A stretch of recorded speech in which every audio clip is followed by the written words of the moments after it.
একবার vocal recording ভালো হয়নি আবার যাচ্ছে।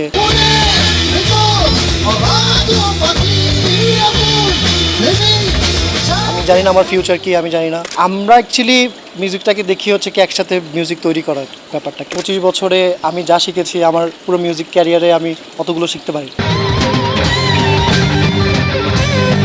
অনেকজনই আসলে ইন্সপিরেশন, একদম স্পেসিফিক কারণ আমি বলতে পারবো না, তবে একটা টাইমে ওয়াল্টার ব্রিজের মাইলস ক্যানেডিকে অনেক বেশি ফলো করা স্টার্ট করেছিলাম ফর হাই পিচ। ওর হাই পিচ অনেক দারুণ ছিল।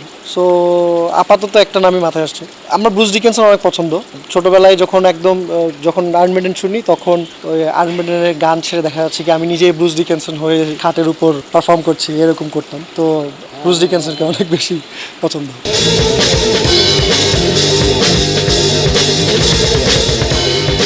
প্রথমত শিরোনামহীন একটা বাংলাদেশের ব্যান্ড মিউজিকে একটা ফাইনেস্ট ইনস্টিটিউশন। সো আমি তো শিরোনামহীনের ভোকালিস্ট ফর 10 ইয়ার্স, 10 বছরে পাড়া দিলাম। এর আগে তো আমি শিরোনামহীনের ফ্যান।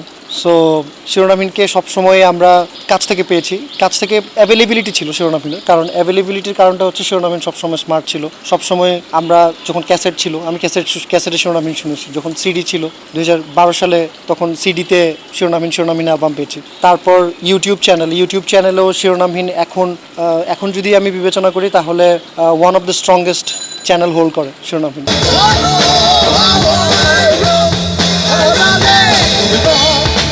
সো এই জায়গাগুলোতে সোশ্যাল মিডিয়া ম্যানেজমেন্ট হইতে শুরু করে সব কিছুতে শিরোনামহীন অনেক স্ট্রং একটা পজিশন হোল্ড করে। সো এই যে 10 বছরের জার্নিটার কথা যদি বলেন, এটা আমার লাইফের যদি মিউজিক্যাল এডুকেশন বলি, মিউজিক্যাল এডুকেশনের সবচেয়ে ইম্পর্টেন্ট টাইম।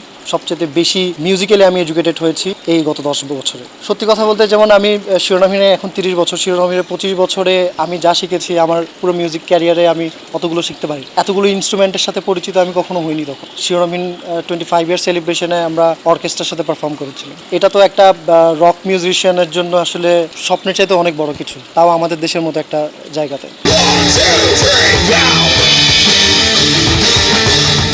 পুরা এডুকেশনটা আমার লাইফে একটা বিশাল বড় ইম্প্যাক্ট।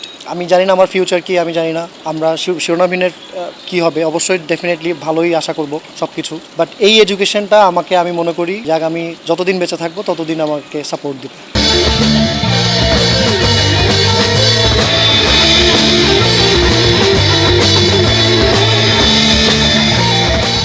একটা মানসিক চাপ যদি ছিল, কিন্তু আমরা এটাকে ওভারকাম করেছি অ্যাকচুয়ালি মিউজিকের থ্রুতে। ব্যান্ড এত বেশি বিজি ছিল, সবাই এত বেশি এঙ্গেজ ছিলাম, আমরা বাইরে কি হচ্ছে তার চাইতে বেশি ফোকাস ছিলাম হচ্ছে কি আমাদের ভিতরে কি হচ্ছে, আমরা কিভাবে কম্পোজিশনগুলো করছি, আমরা কিভাবে নতুন গান বানাচ্ছি, কিভাবে গান করতে হবে, কিভাবে রেকর্ডিং ডেলিভারিটা করতে হবে। একবার ভোকাল রেকর্ডিং ভালো হয়নি আবার যাচ্ছে, কখনো কখনো জিয়া ভাই ডাবল বেস টেক দিচ্ছে। আমরা এই দিকে কনসেন্ট্রেশন আমাদের বেশি ছিল।